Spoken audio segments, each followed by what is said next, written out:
Hello, आपके सामने ये कजरी गीत प्रस्तुत है।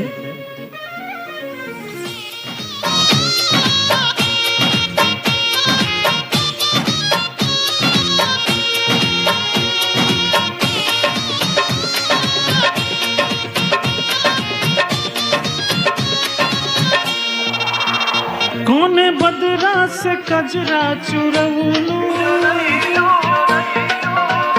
कौने फूलबा से खुशबू मंगैलू,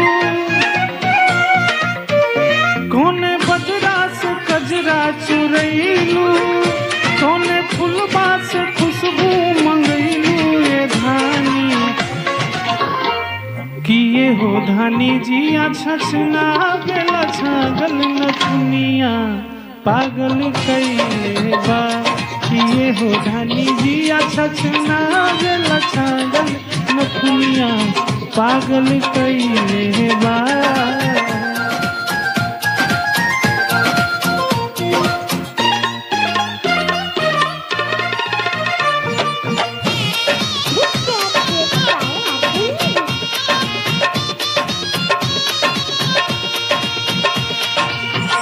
जब से दिल में बना ले बाड़ू तू घर, हर जगह आवेलू तू ही नजर। नैना चित चोरी ऐसन असर कर गई, तब से आबारा मन ये दीवाना भई। बोली लागे जैसे सुगनिया, चाल में लागे फिर के लाली लाली बिंदिया तनी लिया ले भागल नथुनिया पागल कैले बा। किए हो धानी किया छछना बेला छागल नथुनिया पागल कैले बा।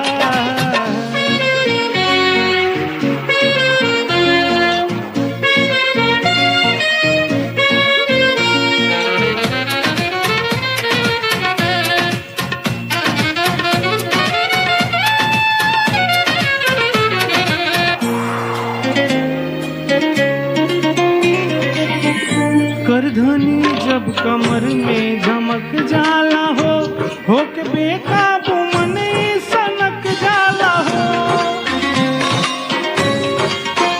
हर अदा हर कला से सहेजल हो, हमरा लारानी धरती पर भेजल हो।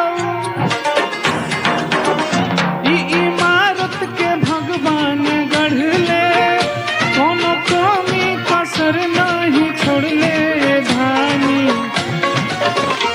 की का जानी कतना मेटेरियल वाला गल नथुनिया पागल कैले बा। की का जानी कतना मेटेरियल